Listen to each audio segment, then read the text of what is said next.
Hello students, very good evening to all.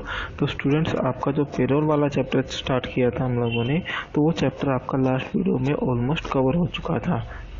Payroll के regarding जितनी भी स्टैट्यूटरी रिपोर्ट्स थी उसके बारे में हमने लास्ट वीडियो में बात कर ली थी।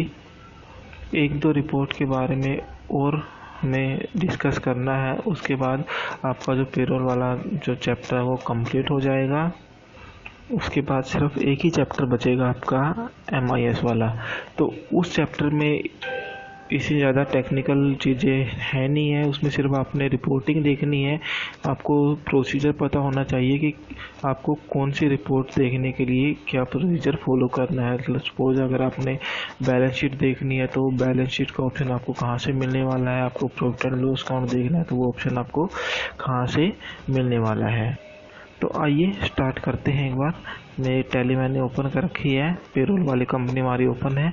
तो पेरोल रिपोर्टिंग के लिए हमने जैसे कि लास्ट वीडियो में बात की थी, हमें डिस्प्ले में आएंगे।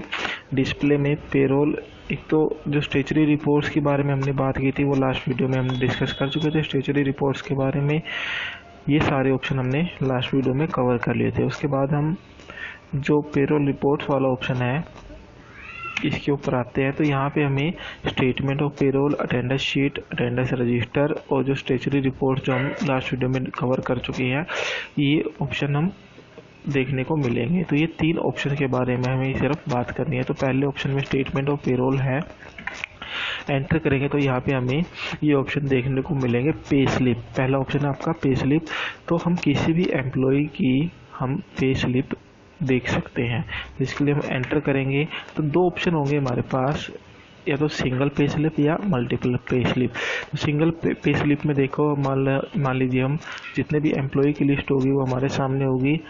तो मान लीजिए अमित का हम देखना चाहते हैं पे स्लिप, तो ये आपका अमित की जो पे स्लिप है वो आपके सामने होगी। सारी जो डिटेल्स जो आपने प्रोवाइड की होगी जब अमित एम्प्लॉय को आपने क्रिएट किया होगा, एम्प्लॉय नेम,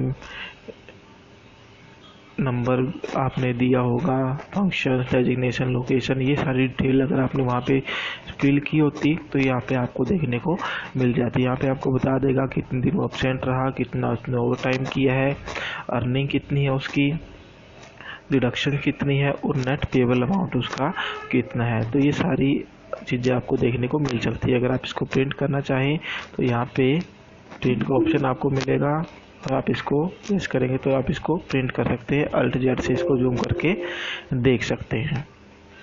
उसके बाद आप कॉन्फ़िगरेशन पे आकर के यहाँ पे एक ऑप्शन है शो वर्टिकल पे स्लिप। तो अभी जो आपको पे स्लिप दिख रही थी वो एक वर्टिकल फॉर्मेट में थी। अगर आप इसको हॉरिजॉन्टल फॉर्मेट में देखना चाहते हैं तो इसको नो कर देंगे इस ऑप्शन को और सेव कर लेंगे, तो आपकी जो पे स्लिप है वो इस फॉर्मेट में आपको देखने को मिल जाएगी। इसके बाद एस्केप से बाहर आइए। दूसरा ऑप्शन था मल्टीपल पे स्लिप का। तो यहाँ पे आप जो है मल्टीपल नंबर ऑफ एम्प्लॉयज़ की पे स्लिप एक साथ देख सकते हैं। जैसे यहाँ पे आप किसी भी ग्रुप को सिलेक्ट कर सकते हैं, एम्प्लॉय कैटेगरी को सिलेक्ट कर सकते हैं, या ऑल आइटम लेके आप चल सकते हैं। ऑल आइटम तो जितने भी एम्प्लॉयज़ थे उन सबकी पे स्लिप यहाँ पे आपको देखने को मिल जाएगी। उसके बाद जो नेक्स्ट आपका ईमेल आईडी है, अगर आप अपने एम्प्लॉयज़ को ईमेल के थ्रू उनकी पे स्लिप जो है सेंड कर रहे हो तो यहाँ पे आप उनकी ईमेल आईडी को फिल कर सकते हैं। उसके बाद अगला ऑप्शन आपका पे शीट का है। पे शीट में आपने जितने भी एम्प्लॉयज़ के लिए जो पे हेड क्रिएट किए थे उन सब पे हेड की जो कैलकुलेशंस है वो आप यहाँ पे देख सकते हैं। आप जो है इंडिविजुअल देख सकते हैं या ग्रुप वाइज देख सकते हैं। तो यहाँ पे मैं जो हमने हेड ऑफिस क्रिएट किया था उस हेड ऑफिस को सेलेक्ट करते हुए यहाँ पे किसी पार्टिकुलर ग्रुप की आपको देखनी है, ऑल आइटम करके यहाँ पे आप सिलेक्ट कर सकते हैं। तो सभी एम्प्लॉयज़ की जो अर्निंग थी वो किस तरीके से कैलकुलेट हुई है, देखिए यहाँ पे बेसिक इतना है, बोनस इतना है, कन्वेंस हमने उसको दिया नहीं है, डीए इतना है, HRA इतना है, मेडिकल अलाउंस कुछ नहीं दिया हमने उनको। तो जो अर्निंग और डिडक्शन है एम्प्लॉय की, वो सब यहाँ पे हमें देखने को मिल जाती हैं। और अगर आप किसी हेड को डिलीट करना चाहें तो उसको Alt+D के साथ आप डिलीट कर सकते हैं। जैसे हमने मेडिकल अलाउंस भी नहीं दिया है तो Alt+D के साथ डिलीट कर सकते हैं इसको। और अगर कुछ और पे हेड के अंदर आपको अगर नहीं पेमेंट कर रखी है तो वो भी आप डिलीट कर सकते हैं। उसके बाद नेक्स्ट ऑप्शन आपका पेरोल स्टेटमेंट का।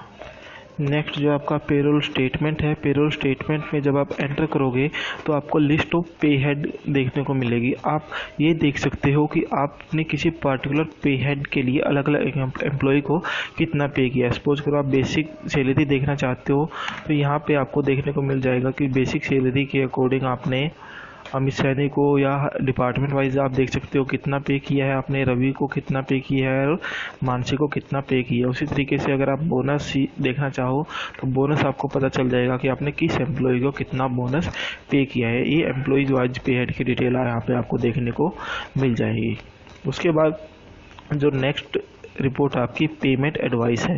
पेमेंट एडवाइस बेसिकली क्या होगा कि मान लीजिए कि जितने भी एम्प्लॉयज़ को आपने सैलरी पे करनी है तो आप क्या करोगे, बैंक को एक लेटर दोगे भाई जिसके अकॉर्डिंग जो है बैंक जो है एम्प्लॉयज़ की सैलरी में पैसा ट्रांसफ़र करेगा। तो पेमेंट एडवाइस जो लेटर मिलने के बाद बैंक क्या करेगा, कंपनी के बैंक अकाउंट से पैसा जो एम्प्लॉयज़ है उनके बैंक अकाउंट में पैसा डिपॉजिट कर देगा। उसके बाद नेक्स्ट जो रिपोर्ट होगी आपकी वो पेरोल रजिस्टर्स है। पेरोल के रिगार्डिंग जितनी भी आपने एंट्रीज की हैं वो यहाँ पे आपको देखने को मिलेंगी। जैसे मई महीने में हमने अभी तक मई महीने की ही एंट्री की है पेरोल में, तो यहाँ पे आपने जितने भी एंट्रीज पास की हैं वो सारी पेरोल वाउचर में जितनी भी आपने एंट्री पास की है वो सारी यहाँ पे आपको देखने को मिल जाएंगी। उसके बाद नेक्स्ट जो रिपोर्ट होगी वो एम्प्लॉयज़ प्रोफाइल की है। आप अपने एम्प्लॉयज़ की जो प्रोफाइल है वो चेक कर सकते हैं। डिपार्टमेंट वाइज देखना है आपको या सभी की देखनी है। यहाँ पे आपको एम्प्लॉयज़ की सारी डिटेल देखने को मिल जाएंगी, जैसे एम्प्लॉय की कैटेगरी कौन सी है, नाम क्या है एम्प्लॉय का, किस डिपार्टमेंट के अंदर है, एम्प्लॉय नंबर अभी हमने प्रोवाइड नहीं किए थे, डेट ऑफ ज्वाइनिंग है, डेजिग्नेशन जो भी है, ये सारी चीज़ें यहाँ पे आपको देखने को मिल जाएंगी जो हमने उनको प्रोवाइड की होंगी। इसके अलावा अगर आपको किसी पार्टिकुलर एम्प्लॉय की डिटेल देखनी है तो यहाँ पे आप जो है उस एम्प्लॉय को सिलेक्ट करके देख सकते हैं। तो यहाँ पे आपको अलग अलग कैटेगरी बना रखी है, जैसे बेसिक इन्फॉर्मेशन है, जनरल इन्फॉर्मेशन है, बैंक डिटेल या फिर जो कॉन्टैक्ट इन्फॉर्मेशन है वो सारी बाइफरकेटेड फॉर्म में आपको यहाँ पे देखने को मिल जाएंगी। उसके बाद नेक्स्ट जो रिपोर्ट होगी वो आपकी एम्प्लॉयज़ हेड काउंट है। एम्प्लॉय हेड काउंट में हम अपने एम्प्लॉयज़ की जो सैलरी हमने पे की है उसको एक समराइट फॉर्म में हम यहाँ पे देख सकते हैं। जैसे हम एंटर करेंगे तो हमें यहाँ पे सारा जो डिटेल्स है वो देखने को मिल जाएगी मंथ वाइज। अप्रैल के महीने से हमारी कंपनी स्टार्ट हुई है तो यहाँ पे ओपनिंग बैलेंस एम्प्लॉयज़ का वो नील दिखा रहे हैं। ज्वाइन क्योंकि अप्रैल में ही ज्वाइनिंग दिखाई है हमने तो 3 एम्प्लॉयज़ को उसने ज्वाइन दिखा रखा है। उसके बाद जो क्लोजिंग बैलेंस है वो भी आपका 3 ही दिखाएगा। उसके बाद अगर मई में ओपनिंग बैलेंस 3 रहेगा, अगर कोई नई ज्वाइनिंग आती है तो यहाँ पे शो कर देगा, और अगर कोई पर्सन रिटायर्ड या रिजाइन है तो यहाँ पे इस कॉलम में शो कर देगा। उसके बाद जो टोटल अर्निंग कितनी है, टोटल डिडक्शन कितनी है और नेट जो सैलरी है वो कितनी है, ये सारी चीज़ें यहाँ पे इस रिपोर्ट में देखने को मिल जाएंगी। उसके बाद नेक्स्ट रिपोर्ट 2 ही रिपोर्ट बची हैं आपकी, एम्प्लॉयज़ पे हेड ब्रेकअप और पे हेड एम्प्लॉय ब्रेकअप। तो एम्प्लॉय पे हेड ब्रेकअप में हमें वही लिस्ट ऑफ पे हेड देखने को मिलेगा। इसमें हम पे हेड वाइज देख सकते हैं कि अलग अलग एम्प्लॉय के लिए हमारी कितनी अलग अलग पे हेड के अकॉर्डिंग हमने एम्प्लॉय को कितना पे किया है। जैसे बेसिक सैलरी हमने हेड ऑफिस में पे की है तो एडमिनिस्ट्रेशन डिपार्टमेंट में कितनी पे की है, परचेज डिपार्टमेंट में कितनी और जो सेल डिपार्टमेंट है उसमें कितनी पे की है। और डिटेल में आप जाना चाहो तो एडमिनिस्ट्रेशन डिपार्टमेंट में एंटर करके देखोगे तो आपको एम्प्लॉय का पता चल जाएगा। अमित सैनी हमारा एम्प्लॉय है। उसके बाद आप जो दूसरे पे हेड है, बोनस, कन्वेंस या DA वगैरह है, ये सारी चीज़ें यहाँ पे आप देख सकते हैं। नेक्स्ट रिपोर्ट रहेगी आपकी, जो आखिरी रिपोर्ट है वो है पे हेड एम्प्लॉय ब्रेक। इसमें आप पहले एम्प्लॉय को सिलेक्ट करोगे और उसके बाद आपको अलग अलग पे हेड के अकॉर्डिंग उसका जो ब्रेकअप है वो देखने को मिल जाएगा। जैसे करंट लाइबिलिटी में उस एम्प्लॉय के लिए हमारी लाइबिलिटी क्या क्या है, उसके किन किन हेड के अकॉर्डिंग हमारी लाइबिलिटी बन रही है वो शो कर देगा। उसके बाद करंट असेट्स में उसकी जो डिडक्शंस है सैलरी से, वो डिडक्शन हमें शो कर देगा। हमें लोन एंड एडवांसेज से मैंने उसके सैलरी से डिडक्ट किया है पैसा। उसके बाद इनडायरेक्ट एक्सपेंसेस में जो एक्सपेंसेस बन रहे थे उसकी सैलरी के, वो हमें यहाँ पे शो कर देगा। उसके बाद जो स्टेटमेंट ऑफ पेरोल वाला जो विंडो है हमारी वो कंप्लीट हो चुकी है। उसके बाद अगली जो रिपोर्ट रहेगी आपकी वो अटेंडेंस शीट है। तो यहाँ पे आप किसी पार्टिकुलर मंथ में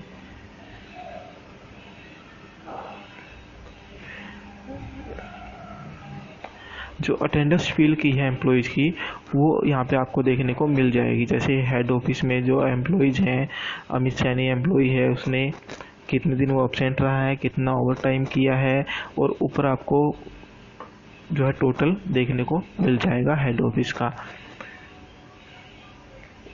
जैसे अगर आप पॉजिटिव अटेंडेंस कैलकुलेट करते तो यहाँ पे आपको प्रेजेंट में देखने को मिलता है ये सारी चीज़ें, क्योंकि हम नेगेटिव अटेंडेंस का काउंट कर रहे हैं तो हमें यहाँ पे अब्सेंट में देखने को मिल रहा है। उसके बाद अटेंडेंस रजिस्टर है आपका, वो यहाँ पे आपको वो सारी एंट्री देखने को मिलेगी जो आपने किसी मंथ में अटेंडेंस वाउचर में एंटर की होंगी। तो अटेंडेंस वाउचर में हमने 2 एंट्री एंटर की थी। एक तो हमने एम्प्लॉय की जो नेगेटिव अटेंडेंस मार्क की थी, दूसरा उनका ओवर टाइम हमने मापा था। तो ये लिस्ट यहाँ पे आपको देखने को मिल जाएगी।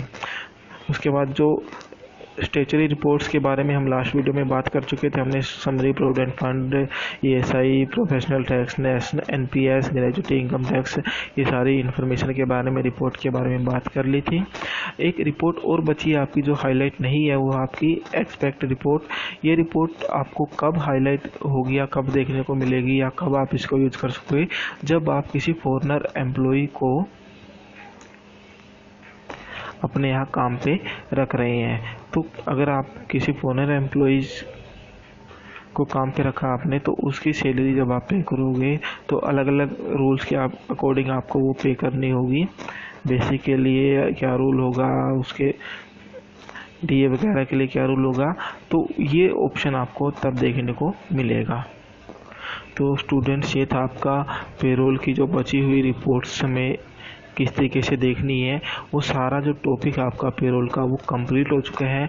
अब जैसे कि मैंने आपको पहले ही बताया था कि एक ही चैप्टर रहता है आपका, सिर्फ रिपोर्टिंग का MIS का चैप्टर है, वो ज़्यादा टिपिकल भी नहीं है और बिल्कुल सिंपल सी चीज़ें उसमें है। तो इसके अलावा एक स्टूडेंट ने मेरे को प्रोविडेंट फंड के बारे में पूछा था, जो मैंने आपको PF के रिगार्डिंग जो पेड हमने क्रिएट की थी उसके रिगार्डिंग उस स्टूडेंट ने पूछा था। तो मैं आपको बता देता हूँ, प्रोविडेंट फंड एक तरीके से आपका एक पेंशन फंड है। ये at the time of retirement, जब कोई एम्प्लॉय कंपनी को छोड़ के जाता है तो उसको एक लमसम अमाउंट हम पे करते हैं। तो इसके लिए एम्प्लॉय क्या करता है, अपनी सैलरी का कुछ हिस्सा जो है वहाँ पे डिपॉजिट करके रखता है। तो अभी फ़िलहाल 12% की रेट से हम बात करें कि एम्प्लॉय जो है 12% जो शेयर है उसकी बेसिक सैलरी का वो प्रोविडेंट फंड में डिपॉजिट करेगा। तो जितना कंट्रीब्यूशन एम्प्लॉय देगा अपनी सैलरी का, उतना ही हिस्सा जो है एम्प्लॉयर को भी पे करना पड़ेगा। तो जो 12% एम्प्लॉय पे कर रहा है वही 12% एम्प्लॉयर को भी पे करना पड़ता है। तो एम्प्लॉयर जो है उसका 12 का 12% जो है EPF में कंट्रीब्यूट ना करके, EPF में कंट्रीब्यूट ना करके वो